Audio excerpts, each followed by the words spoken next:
Ibu Bapa, Saudari dan Saudara yang terkasih dalam kasih Tuhan kita Yesus Kristus. Hari ini kita merayakan hari Minggu Advent yang keempat. Dan Injil yang kita kutip hari ini dari Injil Lukas pasal 1 ayat 39 sampai dengan 45. Ibu Bapa, Saudari dan Saudara yang terkasih dalam kasih Tuhan kita Yesus Kristus. Kisah Lukas tentang kelahiran dan masa kanak-kanak Yesus dibangun atas perbandingan dan kontras dari dua kisah Yohanes Pembaptis dan Yesus. Pemberitaan Injil kepada kedua orang tua, kelahiran masing-masing, sukacita di bumi dan di surga, penyunatan, pertumbuhan anak, dan dalam setiap kejadian, Yohanes ditunjukkan sebagai orang yang hebat, tetapi Yesus lebih hebat lagi. Hanya dalam kejadian ini, kedua keluarga bertemu, kedua kisah saling bersilangan. Kedua ibu bertemu satu sama lain untuk mengagumi takdir anak-anak mereka. Perjalanan dari Nazaret bahkan ke kota terdekat di daerah perbukitan Yudea.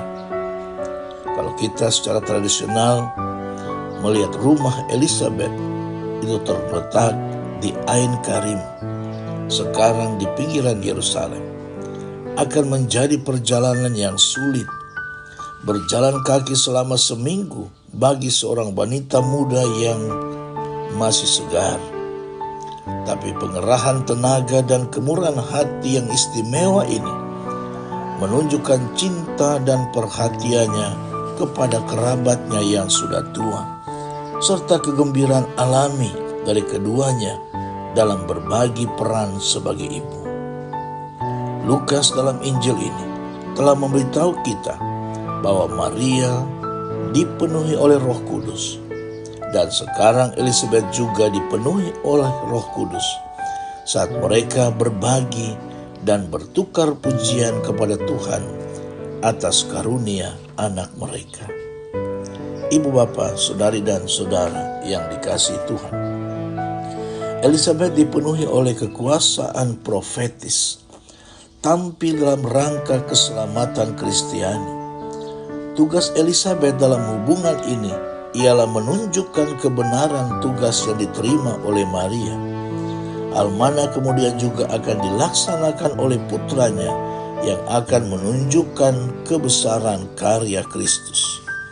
Tugas itu sekarang pun menunjukkan keagungan karya Tuhan itu dalam diri kita sendiri dan dalam hubungan dengan kehidupan gereja. Pertemuan kedua ibu itu ternyata juga kemudian berarti bagi pertemuan kedua putranya. Yang penting bahwa Maria menemukan Elizabeth dan membawa kebahagiaan kepada dia, justru karena putra yang sedang dikandungnya.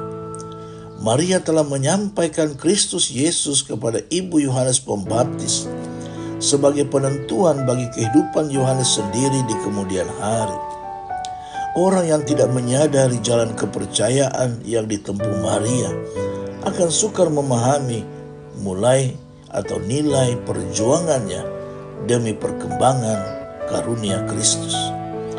Maria diterima dalam tradisi gereja sebagai ibu yang setia, terutama sebagai ibu umat percaya. Justru karena Maria sendiri menempuh jalan kepercayaan ini dan dengan setia memperjuangkan kepercayaan yang telah diterimanya. Maria karena kepercayaannya merupakan pewaris dan pendukung tradisi Kristiani yang penting. Maka tidak kebetulan bahwa Lukas dengan jelas mencantumkan nama Maria juga di kalangan para rasul sewaktu mereka mempersiapkan diri menerima roh yang akan menghidupi gereja selanjutnya.